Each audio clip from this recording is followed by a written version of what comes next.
Hello friends, আজকে আমি আপনাদের সাথে শেয়ার করব একটি নতুন রেসিপি। আর এই রেসিপিটি হচ্ছে বথুয়া শাক ভাজি। বথুয়া শাককে অনেকে বেথো শাক বলে। এখানে আমি বথুয়া শাক নিয়েছি। আর এই বথুয়া শাক কিন্তু গ্রাম অঞ্চলে ভীষণ অ্যাভেলেবেল। বাজারেও আমরা এটা খুব সহজেই কিনতে পারি। আর এই বেথো শাকের অনেক ঔষধি গুণও রয়েছে, এটা হয়তো আমরা অনেকেই জানি। এখন আমি এই শাকগুলো এভাবে কুচি কুচি করে কেটে নিব। বেথো শাক রান্না করতে খুব কম সময় লাগে, আবার এটা খেতেও ভীষণ মজাদার। এখন একটু পেঁয়াজ নিলাম, পেঁয়াজটি আমি কুচি কুচি করে কেটে ফেলবো। আমি এখানে 2টা পেঁয়াজ নিয়েছি। আর পেঁয়াজগুলো কাটা হয়ে গেলে আমি এখন রসুন নিলাম। রসুনের কোয়াগুলা আমি ছোট ছোট করে এভাবে একইভাবে কেটে নিব। আমি 5 থেকে 6 কোয়া রসুন নিয়েছি। এখন কাঁচামরিচ কেটে নিব। কাঁচামরিচ কাটা হয়ে গেলে আমি একটা প্যানে কিছুটা সরিষার তেল দিয়ে দিব।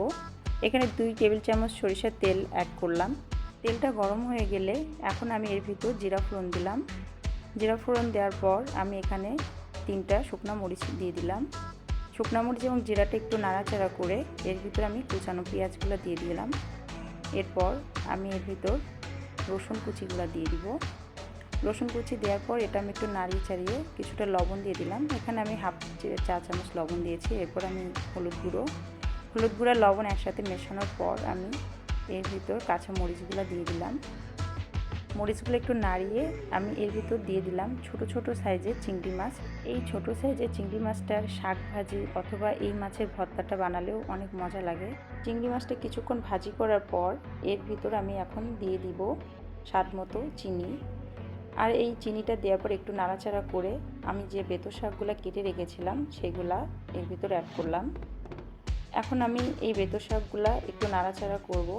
কিছুক্ষণ নাড়াচাড়া করার পর এর ভিতর দিয়ে পানি বেরিয়ে আসলো। দেখুন, এর ভিতর আমি এক্সট্রা কোনো পানি দেই নাই।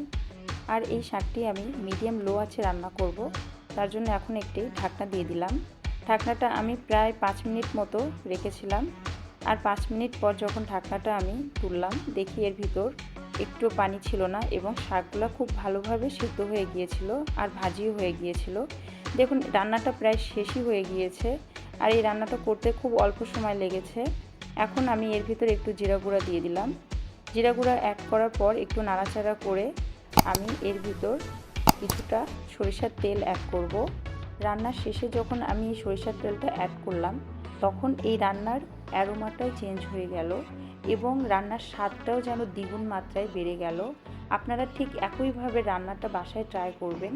এটা এতটাই টেস্ট হবে যে আপনি বারবার এই শাক ভাজি রান্না করে খেতে চাইবেন। এই শাকে রয়েছে প্রচুর ভিটামিন, আবার এই শাকে রোগ প্রতিরোধ ক্ষমতা বাড়াতেও কিন্তু অনেক হেল্প করে। এই শাক খেলে অনেকেরই অনেক রোগ থেকে মুক্তি হওয়ার সম্ভাবনা আছে। তো আপনারা খুব সহজে এই শাকটি বাসায় রান্না করতে পারবেন। আর রান্না করতে খুব অল্প সময় লাগে, খুব বেশি কিছু লাগে না। তো আমার রেসিপিটা যদি ভালো লাগে, একটা লাইক তো আমার রেসিপিতে পেতেই পারি।